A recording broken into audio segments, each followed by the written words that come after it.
on the move again, and this time there was the promise of fuel, water, power, a washing machine, and perhaps the most important thing, a pub, as we continue ever northward toward Gascoyne Junction.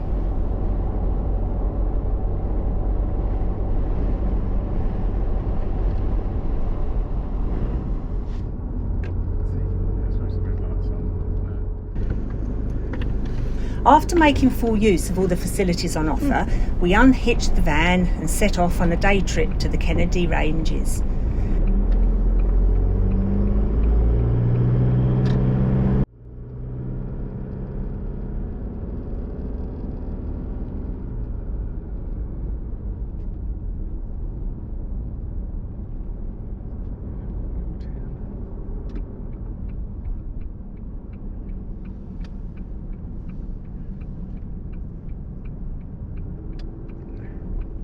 Along the way, we met a few locals who seemed just as curious about us as we were about them. They're quite curious.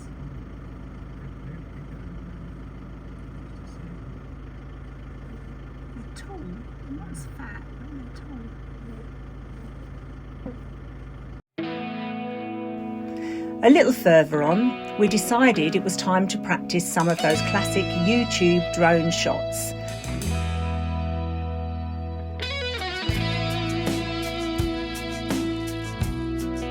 The ones showing endless remoteness, red dirt roads stretching to the horizon, and a trail of dust following behind the vehicle.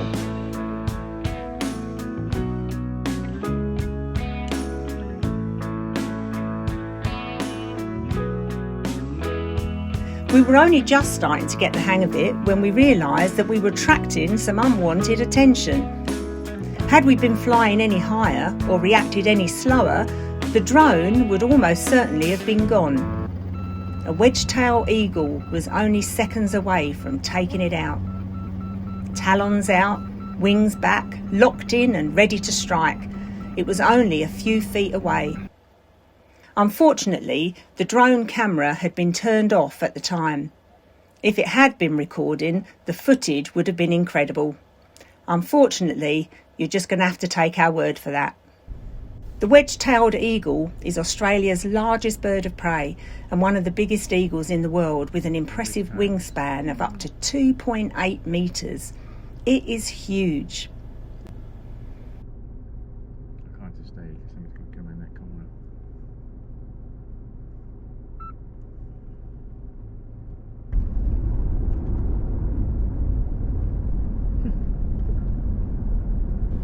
Thankfully, all the creek crossings were dry, although they were beautiful enough that we almost wished that we had a reason to stop at each one.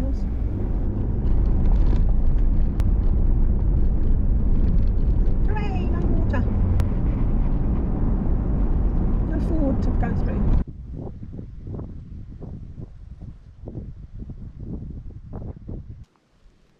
Can you spot this little guy hiding?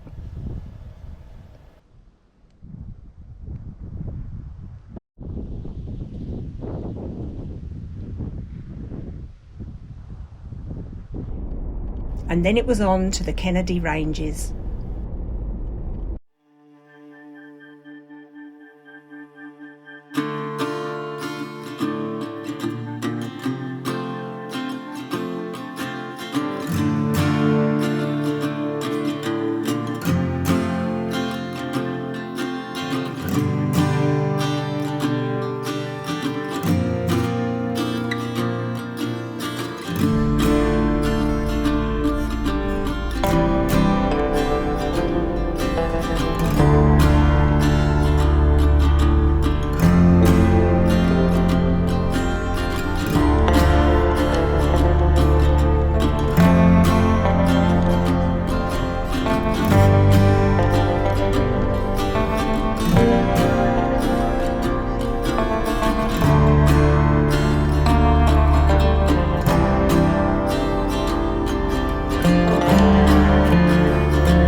One of the gorge walks was quite short, so Wayne headed off for a look while I stayed behind and got our picnic lunch ready.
We're really glad that we had made time for this little detour. The ranges are spectacular, and given how remote they are, who knows if we'll ever get the opportunity to return. Reality was beginning to creep back in though. We had a few appointments in Perth coming up, including a visit to O'Brien's to repair our windscreen after a loose stone from an oncoming vehicle left its mark. I suppose that comes with the territory when you spend time travelling remote dirt roads. So it was time to make our way across to Carnarvon and then south along Highway 1 towards Perth. We stopped at a free camp on the banks of the Murchison River, which looked very different now compared with the peaceful stream that we had camped beside only a few weeks ago further upstream. What we'd forgotten, however, was that we were now back in wheat belt country, and with it came the return of those little nighttime visitors. Let's just say though that we were prepared this time. We added another 7 to our running tally and decided that an early departure the next morning wasn't such a bad idea. I don't think I could face another sleepless night.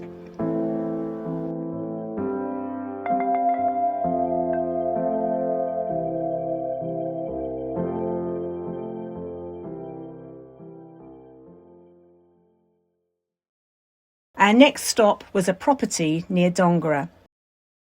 It was a lovely little town with its fishing harbour at Port Denison right next door.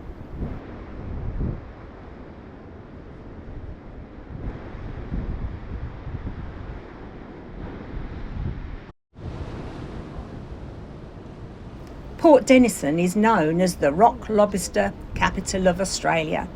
And with lobsters that fresh, literally off the boat that morning, it would have been rude not to indulge. This is tea for tonight.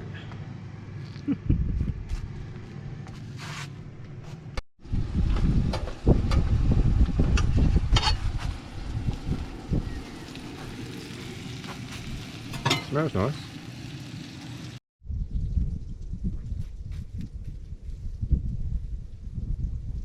Nice. Oh, have a taste. Ah, I haven't tasted it.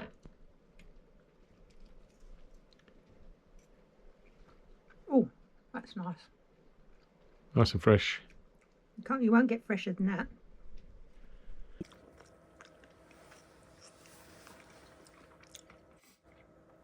Very nice. Let me see. Ooh, yum.